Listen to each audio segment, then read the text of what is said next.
Hey everybody. Today I want to recommend a magazine that I think is just brilliant.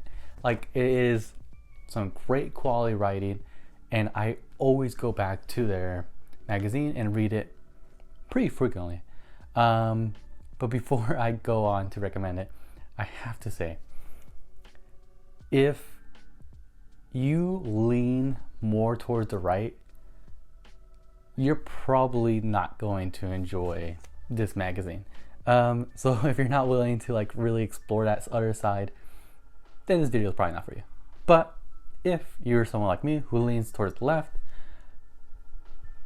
stick around because I think you're gonna actually enjoy this magazine that I'm gonna talk about. To prove that you might really enjoy these works as well, I'm going to at least discuss 3 of them. The first is by Nathan J. Robinson.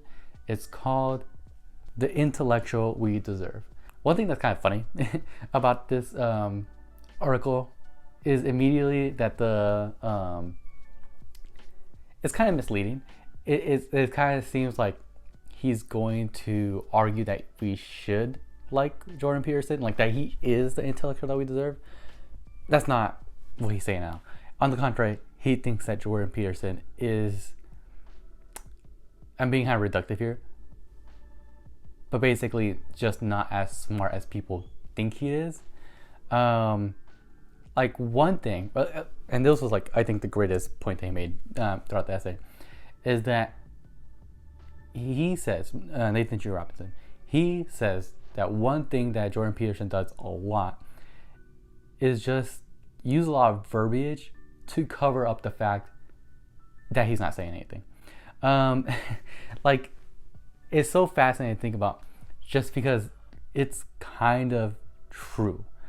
Like, if it feels like something doesn't make sense, it probably doesn't. Like, I'm not saying like okay, let's make a contrast here. Like someone like Foucault or Karl Marx is really hard to read. And I'm not saying that difficulty that occurs when reading their work indicates that they're just writing nonsense. That's not what I'm saying. But what I am saying is that there are definitely some examples out there from Peterson's work where he's just like, wow, this guy's just completely talking nonsense. And I feel like Nathan J. Robinson really hones that down. I think at one point, and I feel like that's probably Nathan J. Robinson's like best argument, is that when someone is trying to like convince you that their way of looking at things can just explain the whole world kind of thing, they're probably not doing that. Like, first, that's a really hard task. Second, as Nathan J. Robinson points out, a theory of everything is usually a theory of nothing. I feel like in this work, Nathan J. Robinson really just hones down on why Jordan Peterson is just not worth reading. Like, one thing that is very clear is that Jordan Peterson is just completely obscure. Like, he just isn't really saying much. If there's any key component to like really making groundbreaking ideas, is to just write clearly. Like, you have to pinpoint what you're saying, what you're talking about, the significance, and it just has to make sense when being read. And Jordan Peterson does not have any of that. Like, he'll put some, what was it called, very obvious things. I think at one point he actually, I can't believe it, was so funny. At one point Jordan Peterson writes, there are no rules for the exceptional. And I'm like, and Nathan J. Robinson really just puts, well, yeah, by definition. Like, it's just like, he just says, okay, Peterson is not as brilliant as anyone thinks. And in this article, Nathan J. Robinson really does a good job at figuring out why that is.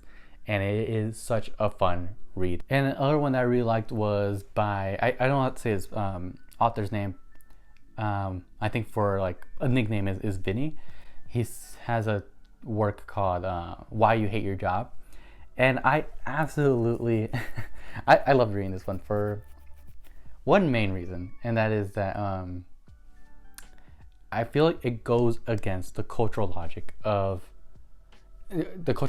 says as long as you get paid a good amount for whatever job you do, it doesn't matter, right? Like it doesn't matter that the job overall just feels awful to do. Like you get the money, so just take the money and that's it, right? He offers a personal anecdote where I think he says like he earns like 80,000 a year, which is pretty good. And he says ultimately, like basically, that he does not care about the money. Like he realized that the job was meaningless, and just that alone was enough to crush him. Like the money just wasn't enough. And I really like that he offered that personal anecdote.